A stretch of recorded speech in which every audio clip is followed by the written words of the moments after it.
Bien-aimés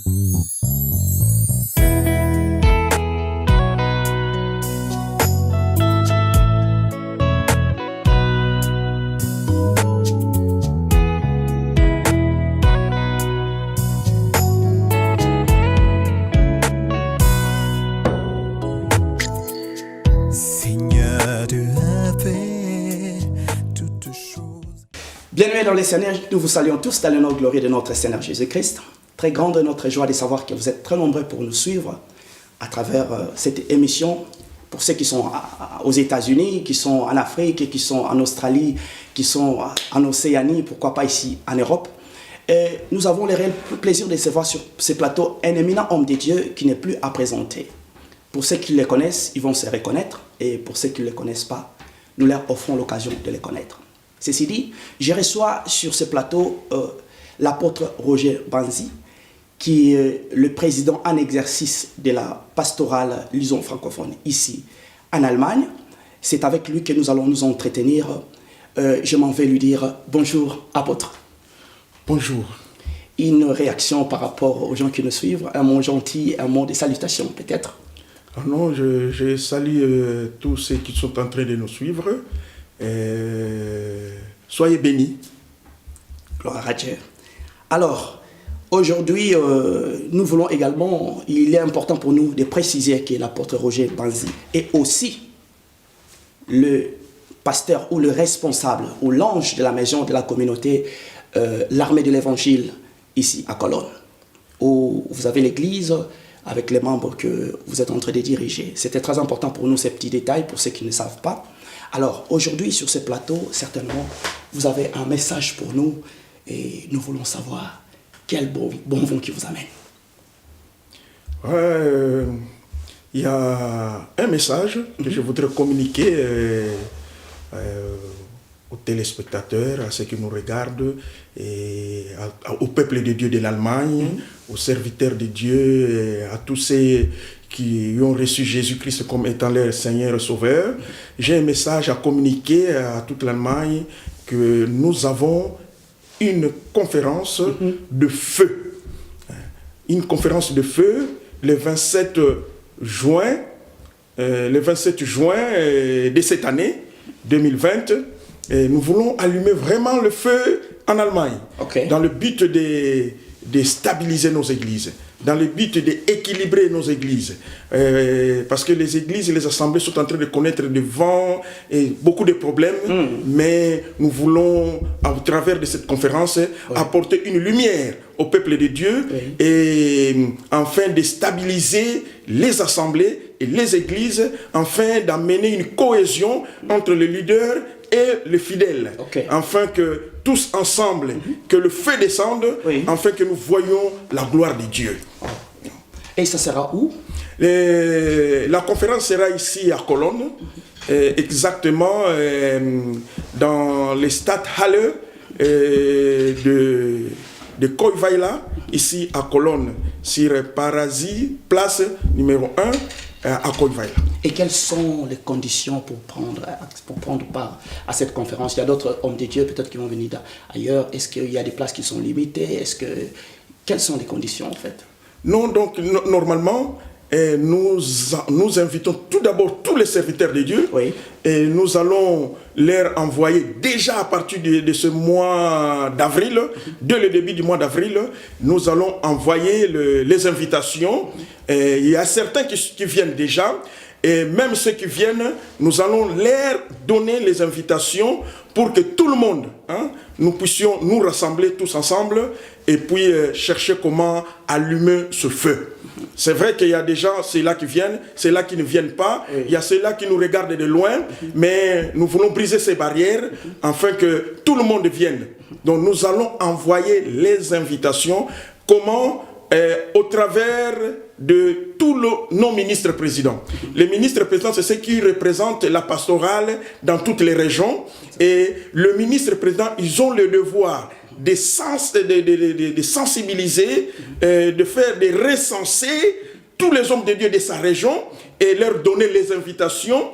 Et quand je parle des hommes de Dieu, ce ne sont pas tout simplement les leaders, mais les leaders, les évangélistes, les docteurs, les apôtres, les diacres, ceux qui servent dans leurs assemblées. Ils auront les invitations, et puis que les leaders, eux, qu'ils amènent aussi sensibiliser leurs églises pour y faire part. Parce que la conférence a pour but de relier la communion des hommes de Dieu avec le peuple de Dieu. Et cette union-là fera que le feu de Dieu puisse s'allumer. Okay. C'est le but de notre conférence. Ah, gloire à Dieu. Donc, si je comprends bien, il y a une grande conférence qui sera organisée, dont vous-même vous serez l'orateur principal, et où il y aura d'autres personnes qui vont prendre part à cette, qui seront les co-organisateurs de cette conférence. Normalement, la conférence, nous aurons deux orateurs. Et moi-même, je serai l'un des orateurs. Et nous aurons aussi un éminent homme de Dieu, l'évangéliste Daniel Schott. Il y a certains qui ne le connaissent pas, mais Daniel Schott, c'est un Allemand. Le Seigneur est en train de l'utiliser puissamment. Actuellement, il est en train de bouger l'Afrique. Vers l'Éthiopie, là, il est en train de bouger l'Éthiopie. Et le Seigneur l'utilise puissamment. Il a été déjà dans notre église et puis nous avons expérimenté de très très grandes choses. Et nous serons avec lui. Et moi, je vais parler sur l'autorité ecclésiastique et lui, il va apporter le feu. Donc, je serai le premier orateur et puis Daniel Schott sera le deuxième orateur. Et chacun, moi, je vais parler plus sur l'autorité ecclésiastique, comment relier les hommes de Dieu avec le peuple de Dieu, afin que tous ensemble, qu'ils entrent dans la vision, et après cela, l'éminent homme de Dieu viendra allumer le feu. Donc ce sera une première à la pastorale congolaise ici? Non, ce n'est pas une première. Nous avons déjà organisé des conférences, mais cette fois-ci, nous voulons tenir une conférence qui va toucher vraiment toutes les régions de l'Allemagne. Voilà pourquoi nos invitations vont partir dans toutes les régions. Dans toutes les régions, vers Hannover, vers Hambourg, vers Kiel, vers Berlin, et aussi vers Bayern, vers le de Francfort, Essen, et aussi ici à Nord-Westfalen, dans toute l'Allemagne. Je vous dis tout simplement, dans toute l'Allemagne, nous allons envoyer nos invitations et nous demandons aux hommes de Dieu, quelle que soit leur tendance, quelle que soit, de répondre. Nous voulons que cette fois-ci, que tous viennent et puis ils auront l'idée de ce que nous faisons. Parce que c'est très important que nous unissions tous ensemble afin que nous nous découvrions. Parce que le temps de faire des compétitions dans l'œuvre de Dieu est révolu. Maintenant, c'est le temps de la complémentarité. Donc nous devons bannir l'orgueil, la complexe de supériorité, nous devons bannir la complexe d'infériorité, mais nous devons plutôt donner la place à la complémentarité afin que tous ensemble, nous élevons le nom de Jésus. Vous savez, il n'y a pas question d'élever un homme. Nous voulons élever Jésus-Christ. Nous voulons élever Jésus et nous voulons donner de l'avantage au royaume de Dieu, de l'avantage à l'épanouissement du royaume de Dieu. Donc au salut des âmes. Donc c'est un peu cela. Car s'il faut parler des hommes, je ne pense pas qu'il y aura un homme qui est digne. Vous savez, si nous prenons Abraham, qui est le père de la foi, si nous l'amenons dans notre génération aujourd'hui, nous allons les lapider. Si nous amenons Moïse, nous serons aussi déçus quelque part. Donc il n'y a pas un homme qui est à la hauteur de Jésus. Jésus est l'unique, elle est seule. D'ailleurs, le jour de la transfiguration, vous le savez, que Jésus se révéla aux apôtres, Pierre, Jacques et Jean. Il se transfigura devant eux et la Bible nous dit, Moïse Élie est apparu, hein, et quand il est apparu, les apôtres, ils ont tremblé. Ah, quelle gloire! Mais après, ils ont dit, nous allons bâtir des tentes ici. L'un pour Jésus, l'autre pour Moïse, l'autre pour Élie. Mais la Bible nous dit une grande nuée, hein, a fait sortir une voix. Qu'ils devaient écouter Jésus parce qu'ils ont vu que Jésus est resté seul. Cela veut dire qu'il n'y a aucun homme de Dieu, hein, qui peut qu'on peut égaler à Jésus. Jésus est le seul. Et la Bible nous dit Jésus resta le seul.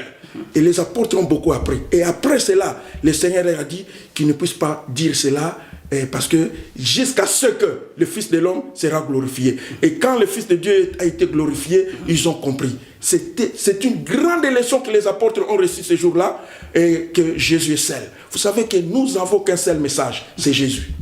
Et le monde n'a besoin que d'un seul homme, c'est Jésus. Et Jésus, nous devons le prêcher, nous devons l'annoncer. Mais avant que nous le prêchions, nous devons chercher de vivre Jésus. Vivre Jésus, après le prêcher. Voilà pourquoi j'ai dit tout simplement, avec toute humilité, avec tout l'amour, que ce jour-là, le 27, nous voulons voir l'humilité de tous les hommes de Dieu, ici en Allemagne. Nous voulons voir l'amour qu'ils ont du Seigneur et des autres. Nous voulons nous rassembler tous pour élever Jésus et surtout pour élever le fait et résoudre cette désunion entre les hommes de Dieu et le peuple de Dieu. Nous voulons réellement nous unir et chercher d'allumer le feu.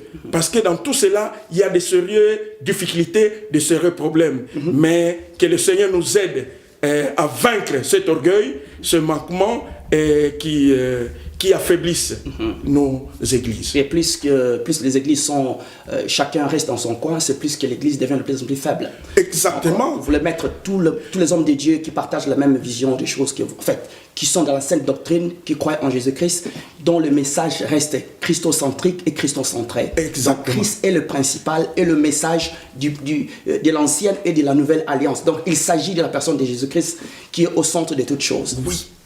Wow. Il faut que Jésus soit au centre de la toute chose. Donc vous savez que dans l'Ancien Testament, Jésus était préfiguré. Dans le Nouveau Testament, Jésus était réel. Il s'est manifesté. Et le message que le monde a besoin, c'est Jésus. Si nous regardons aux hommes, hein, ce jour-là, le jour de la transfiguration, Dieu au ciel a aidé les apôtres de ne voir que Jésus. Remarquez dans le parcours des apôtres, après qu'ils aient reçu le Saint-Esprit, la Bible nous dit, ils ont commencé à annoncer Jésus. Et ils ont commencé à vivre Jésus. Vous remarquerez dans leur exercice ministériel, ils ne parlaient que de Jésus. Ils faisaient tout au nom de Jésus. Ils vivaient Jésus. Donc on voyait Jésus en eux, ils vivaient Jésus, ils prêchaient Jésus, et le monde était bouleversé. Ça, c'est le moment auquel nous voulons bouger le monde.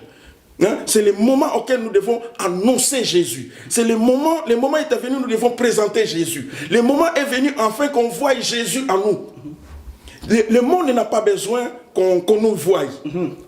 Paul dit, nous ne nous prêchons pas nous-mêmes, mais nous prêchons Jésus-Christ. Et le monde a besoin de voir Jésus. Et ça, le temps est arrivé. Le temps est mauvais aujourd'hui, mais dans ce temps mauvais, nous pouvons aussi, c'est le moment, c'est une bonne occasion que nous présentons Jésus et que l'Église se rassemble, le peuple de Dieu vienne ensemble et que nous puissions remporter de grandes victoires. De l'autre côté, le diable est en train de travailler.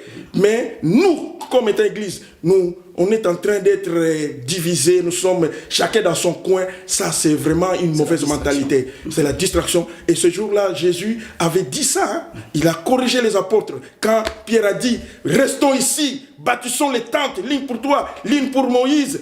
C'était une grosse erreur. Hein? Une grosse erreur. Et Dieu a corrigé ça. Hein? Nous pouvons bâtir nos assemblées, mais nous devons être un. Que nous travaillons dans la complémentarité. Que nous travaillons en reconnaissant ce que Dieu a mis dans l'autre.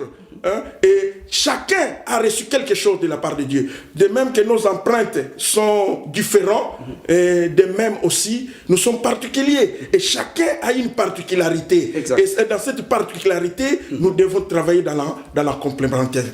Merci beaucoup, l'apôtre Roger. Je crois que, merci pour toutes ces précisions.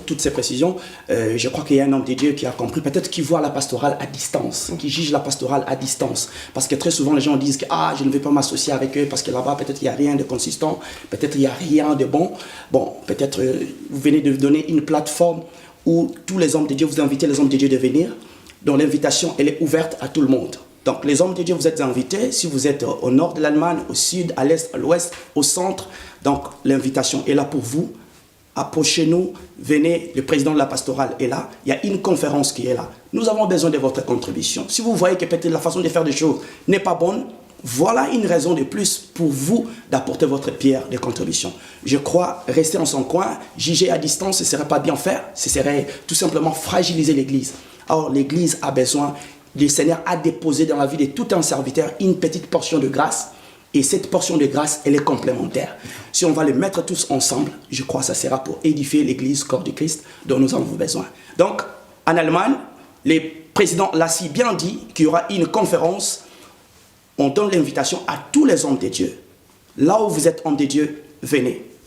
Ne jugez pas à distance, mais approchez la pastorale. Nous avons besoin de votre expertise. Nous avons besoin de la grâce que le Seigneur a déversée dans votre vie pour que l'Église, corps de Christ, puisse aller de l'avant. Nous voulons également en Allemagne voir le réveil.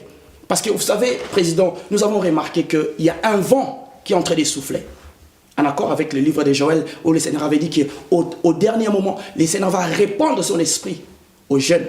Nous voyons un mouvement de jeunes qui est en train de monter. Et vous, en tant que l'un de père, quelle est votre vision? Quelle est votre réaction par rapport à ça? Nous bénissons Dieu quand nous voyons ces réactions, nous voyons une génération montante, mais cette génération montante doit être encadrée. Cette génération montante... Est-ce que dans cette conférence, cette génération montante également a une place? Exactement. La jeunesse doit être là, les chantres doivent être là. D'ailleurs, ils auront leur invitation particulière, chaque chantre aura son invitation. Et nous avons déjà le chantre, comment encore il s'appelle, Matondo, le blanc, Matondo, qui va s'en occuper des chantres. Et la jeunesse aussi, nous avons un groupe de jeunes, il y a des responsables de la jeunesse dans la pastorale. Ils vont toucher tous ces jeunes de manière qu'ils puissent être là. Donc, ça sera, la porte est ouverte à tout le monde. Il y a les hommes de Dieu, les femmes de Dieu, les servantes de Dieu, les évangélistes, les apôtres, dans tous les serviteurs de toutes catégories et toute confession de foi chrétienne de toutes tendances. Nous ouvrons la porte afin que tous viennent, afin que tous ensemble, parce que nous avons le même Seigneur et nous croyons que nous partageons la même foi et nous savons qu'il y a une seule chose, que ce jour-là, le feu doit s'allumer. Waouh! Gloire à Dieu, c'est ce dont nous avons besoin. Nous avons besoin d'avoir le réveil en Allemagne, parce qu'avec tout ce que l'Église connaît, nous sommes sans ignorer de savoir que nous sommes au temps de la fin. Il y aura également des agitations, il y aura des choses que la Bible a prévues. Il y aura également des combats, mais dans tous ces combats, je crois que l'Église, les hommes de Dieu doivent se mettre ensemble et se soutenir la main dans la main pour que le réveil puisse prendre place et sauver les âmes, car le retour de Jésus-Christ est imminent. Alors, merci beaucoup pour toutes ces précisions, apôtre Roger. Je crois que nous sommes arrivés, nous tendons lentement et sûrement vers la fin de notre émission, parce qu'il était question de faire passer votre message. Alors, je ne sais pas si vous avez encore d'autres annonces que vous pouvez donner au peuple de Dieu par rapport à la pastorale, ou vous avez d'autres choses en vue. Oui, donc j'ai encore un message. On est en train de préparer une mission qui va commencer à aider l'Église. Dans le cadre de la pastorale. Dans le cadre, oui, donc c'est pour aider l'Église, le peuple de Dieu en général. Oui. Non, nous ne nous limitons pas tout simplement en Allemagne, mais nous voulons commencer à apporter une lumière dans des situations qui sont obscures. Vous savez que mon peuple périt par manque de connaissances. Mais le Seigneur a donné son point de vue dans toutes les situations. Et dans toutes les situations qui sont obscures. Aujourd'hui, en voyant comment est-ce que l'Église évolue, comment est-ce que le peuple de Dieu est en train d'évoluer, comment est-ce que nous les hommes de Dieu, on est en train d'évoluer, nous voyons que nous avons des manquements, nous avons des dérapages, nous avons des situations qui sont on est en train de rencontrer des problèmes qui sont obscurs, mais la Bible a toujours un point de vue.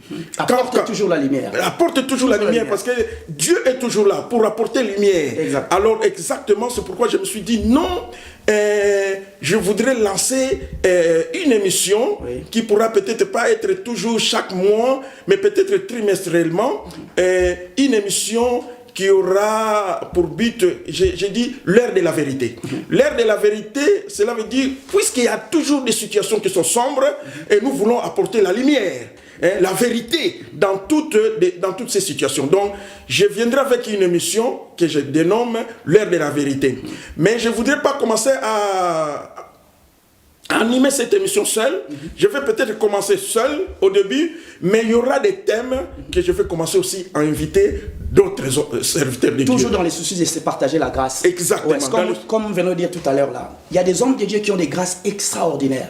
Mais nous avons remarqué avec le temps, ils ont toujours l'habitude de prêcher chez eux, dans l'église locale, ce qui n'est pas mauvais. Mais sauf que il y a des hommes, il y a des zones d'ombre par exemple. Il y a d'autres sujets qui ont été mal expliqués qu'il faut réexpliquer. Il y a d'autres hommes de Dieu qui ont peut-être la capacité d'aller encore dans la profondeur, de tirer, de creuser encore. Alors, cette émission donnera l'opportunité aux hommes de Dieu de venir donner leur expertise, de partager la grâce avec les peuples de Dieu. Au lieu tout simplement de se limiter dans leurs églises locales, mais par des réseaux sociaux par exemple, on peut atteindre un grand nombre de gens. Donc l'invitation est donnée à tous ces hommes de Dieu de se préparer. Dès que l'émission va commencer, ils seront toujours les bienvenus pour venir partager la grâce. Nous, on insiste sur le fait de partager la grâce. Parce que nous arrivés à une période où on a besoin vraiment de se partager la grâce. Vous venez de lire vous-même que le diable est en train de travailler également. Il y a des hérésies, il y a des faux enseignements. Alors, les gens qui maîtrisent la sainte doctrine doivent être là dans de telles émissions pour éclairer le peuple de Dieu. Je pense que ce serait une très bonne chose. Exactement. Je ne sais pas si vous avez une réaction encore par rapport à ça. C'est dans ce but-là que je suis en train d'organiser ça. Dieu m'a inspiré ça. Et je vais commencer à organiser. Et cela dépend des thèmes. Quand j'aurai des thèmes, et à partir de ces thèmes, je sais que je peux faire intervenir un tel serviteur. Et quand je vais commencer à leur demander cela, je pense qu'ils doivent être prêts. Prêts. Et puis, quand tu parles de la jeunesse, il y a une jeunesse montante. Exactement. Mais il y a un manquement. Il faut que cette jeunesse soit enseignée. Et il faut que cette jeunesse soit encadrée. Il faut que cette jeunesse soit illuminée. Vous savez, les apôtres, le jour de la transfiguration, le Seigneur les a illuminés, les a éclairés. Et à partir de cette lumière-là, Jésus avait bien insisté de ne dire ça à personne. Mais ils diront cela lorsque tout simplement le Fils de l'homme sera élevé. Il y a des choses qu'il faut que le peuple de Dieu soit prévenu. Il faut que le peuple de Dieu soit enseigné. Et même notre jeunesse a besoin d'être encadrée, enseignée, et pour que dans les jours à venir, lorsqu'il faut commencer à servir le Seigneur, et qu'ils soient bien prévenus, et qu'ils soient bien encadrés, et là ils seront forts. Amen. Amen. Gloire à Dieu. C'est dans ce sens-là que je dis que c'est dans ces soucis-là que cette émission, je vais évoluer avec cette émission et puis je ne serai pas seul, mais je serai avec les autres invités. Les autres, cela dépend des thèmes, cela dépend des sujets. C'est un peu cela. Qui seront exploités. Merci beaucoup. Comme vous avez suivi, je crois que l'apôtre a été si clair. Le message est passé, c'est-à-dire qu'il y a une conférence qui sera animée très bientôt et à côté de cela, il y aura une émission qui est en vue. Dans cette émission, on aura la jeunesse qui est montante, on a besoin de vous. Nous savons que le Seigneur a déversé une grâce extraordinaire dans la vie des jeunes aujourd'hui. La jeunesse que nous sommes aujourd'hui, nous avons aussi les pères devant nous. Nous, en tant que jeunes, on ne peut pas oublier l'œuvre que les pères ont bâtie dans ces pays pour que nous, les jeunes, puissions suivre derrière parce qu'il y a eu des papas qui ont fait quelque chose. Donc, nous sommes une génération de jeunes, mais on a le respect de pères qui sont devant. Donc, on ne va pas dire, parce que très souvent, on tombe dans ces pièges pour dire que les papas ne connaissent rien, c'est nous. Non, non, non, non. Nous disons que les papas ont fait quelque chose et nous, les jeunes, on va venir tout simplement compléter. Il y a un homme sage qui a dit, si mon père n'arrive pas à voir loin, il va mettre son fils sur ses épaules pour que le fils voie loin. Donc c'est dans cette idée-là que nous voyons et nous disons à la jeunesse, vous êtes les bienvenus, vous avez une place venez, la pastorale, que ce soit l'église Corps de Christ, que vos églises, nous avons un cadre, nous avons une plateforme où on a besoin de votre contribution. Merci beaucoup, apôtre. Je ne sais pas, nous sommes arrivés presque à la fin de notre intervention. Je ne sais pas. L'actualité oblige. Est-ce que vous pouvez nous faire un petit briefing? Quelle est votre vision en tant qu'apôtre de l'église du temps de la fin? La lecture de l'église au temps de la fin que nous sommes arrivés. Parce qu'aujourd'hui, on se rend compte que nous avons beaucoup d'hérésies, nous avons beaucoup de ratés, nous avons des choses. Il y a des gens qui sont affaiblis dans la foi, des gens qui ont fait naufrage à la foi, des gens qui sont découragés à cause de certains comportements, de certaines façons de faire des choses, et les gens sont heurtés dans leur cœur, leur foi est heurtée. Une réaction, un mot de motivation. Quelle serait votre lecture du temps de la fin? C'est dans ce souci-là. Hein? C'est dans ce souci-là que je me suis dit qu'il faut que nous allumions le feu, il faut que nous apportons la lumière.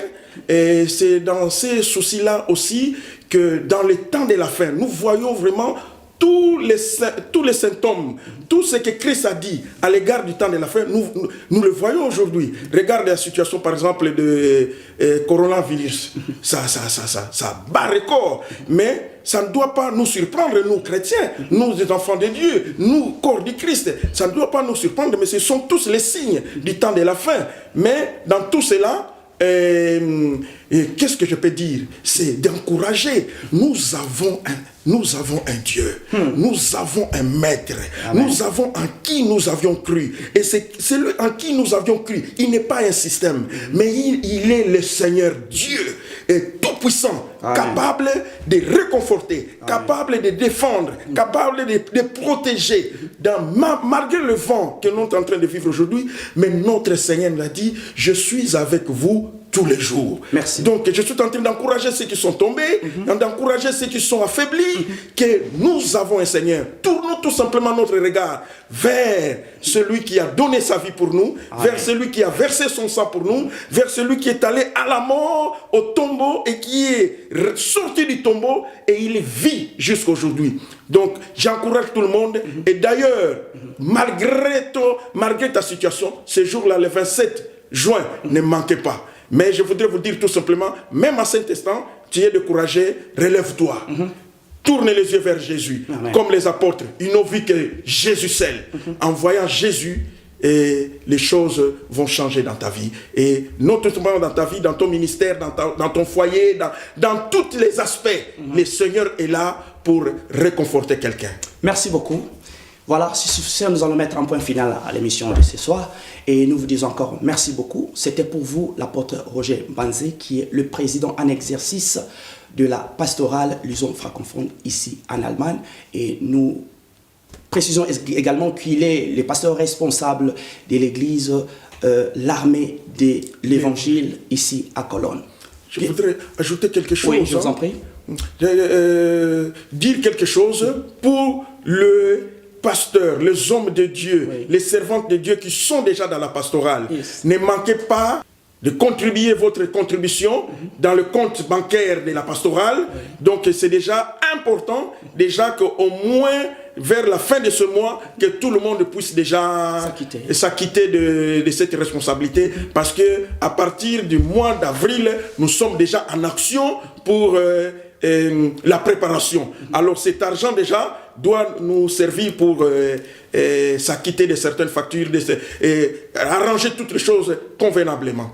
Et je voudrais aussi dire que à tous les hommes de Dieu qui auront leurs invitations, c'est bien de confirmer leur venue, leur plat, qu'ils seront là, parce que tout cela sera bien préparé pour que nous savons qu'un tel viendra, un tel sera là, et nous serons, cela va nous permettre pour placer quelqu'un, placer tout le monde, parce que les hommes de Dieu qui seront là, ils doivent déjà dire qu'ils seront là, et puis ça va nous permettre de très bien organiser les choses avec l'équipe organisateur. Merci. Voilà pourquoi je l'ai dit. Merci beaucoup, merci pour toutes ces précisions, apôtre Roger Banzé. C'était un plaisir pour nous de vous recevoir sur ce plateau, et nous vous disons merci encore une fois de plus pour votre pertinence, merci pour toutes ces précisions, et en espérant vous revoir encore très bientôt pour la suite de nos émissions. Bien-aimés dans les Seigneurs, c'est sur là que nous allons mettre un point final pour l'émission de ce soir, et nous nous disons merci beaucoup à la réalisation. C'était notre frère